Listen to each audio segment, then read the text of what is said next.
Well, this is the introduction to the fifth part. Yeah. Um,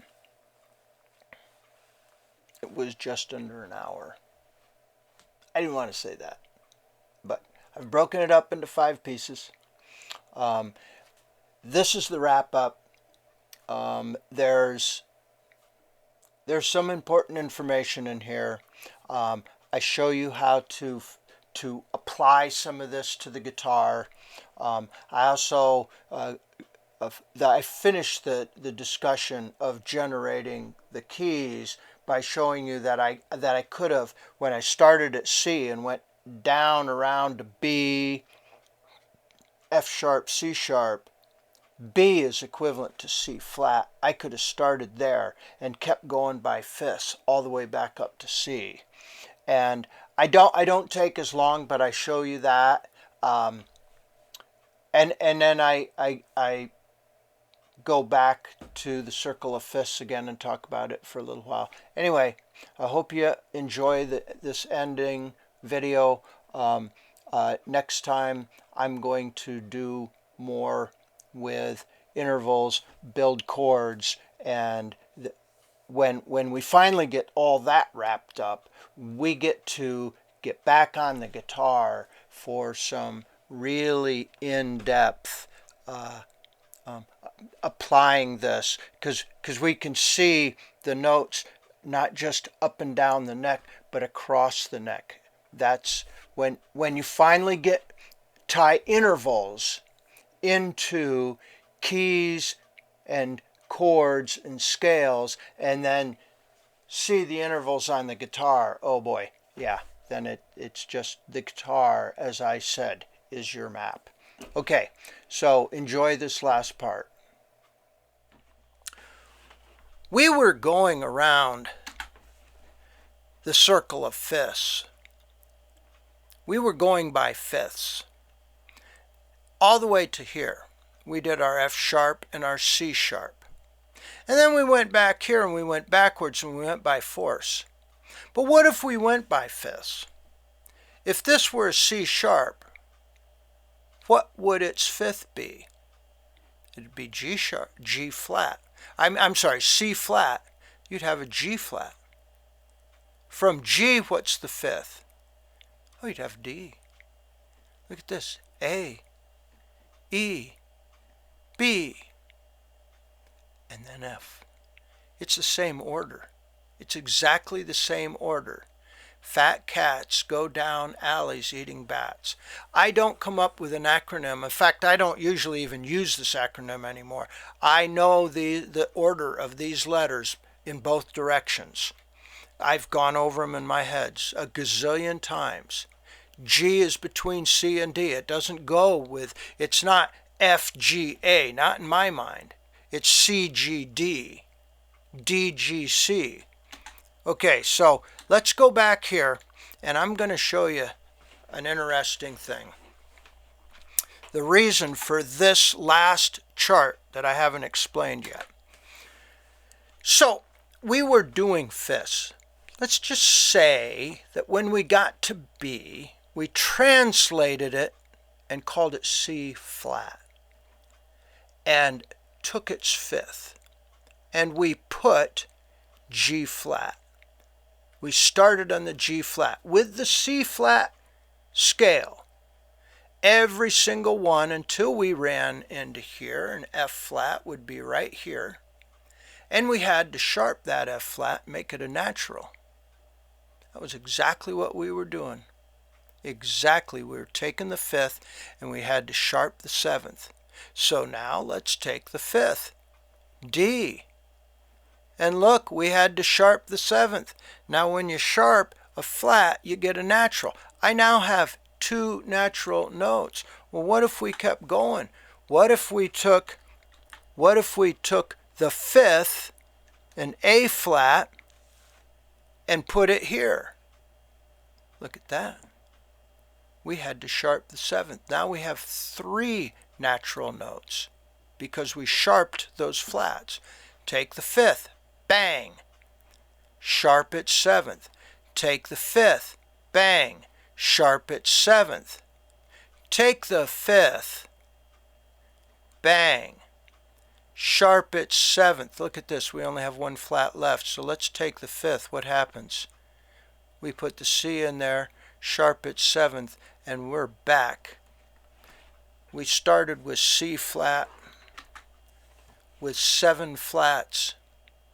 And if we kept going around the circle and taking the fifth and starting with that note, in order to match the major scale formula, all we would have had to have done was sharped the 7th note each time.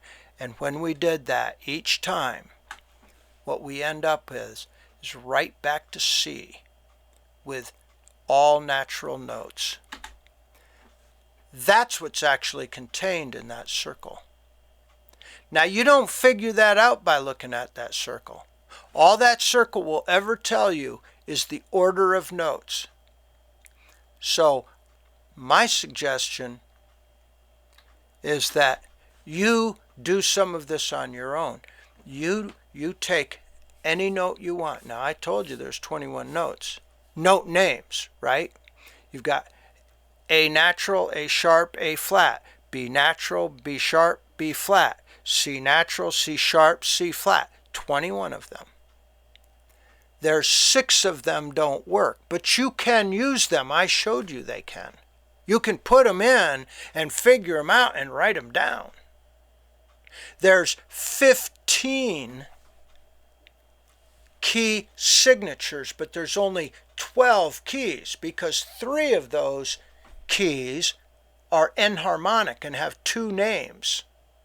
So if 3 of the keys have 2 names, the 15 key signatures, there's only 12 keys because you've got 3 extras, the extra names. So do it. Get out a piece of paper, take a pencil, and just start with any note you want. Remember, there's 12 notes. You can find out flats and sharps simply by following the chromatic scale and going 2-2-1, 2-2-2-1, any note.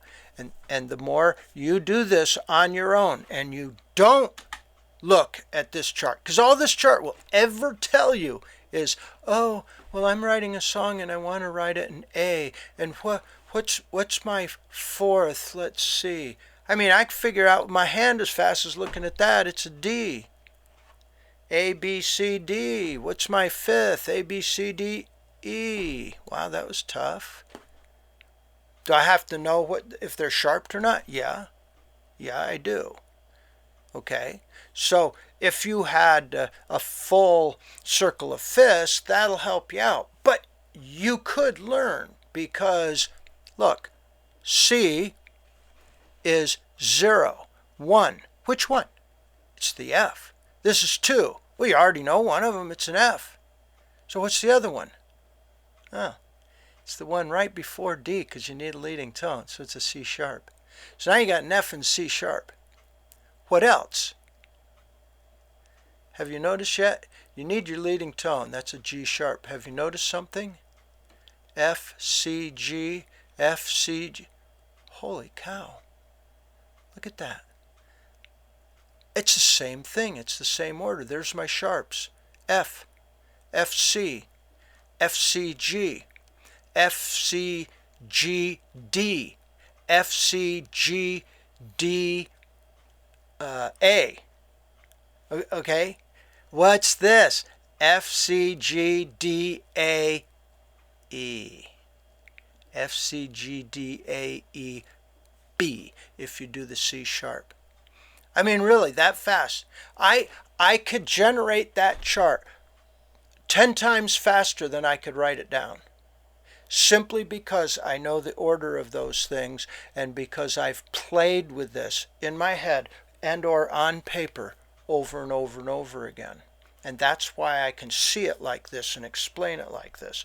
So if you want to be able to understand music theory on the highest level, don't just look at these charts. And here's the best thing, right?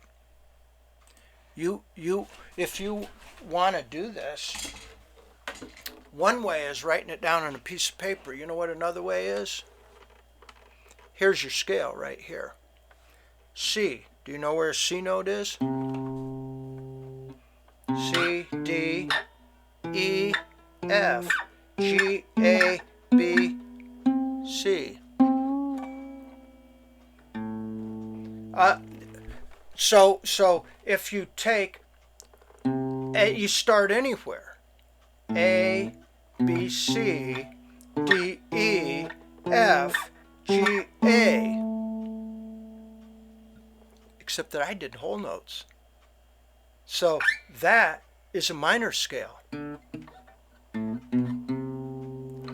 Now how often would you have to do that before you knew that was 2, 2, 2, 2, 1, 2, 2, 2, 1 for the major scale, or 2, 1, 2, 2, 1, 2, 2 on a minor scale.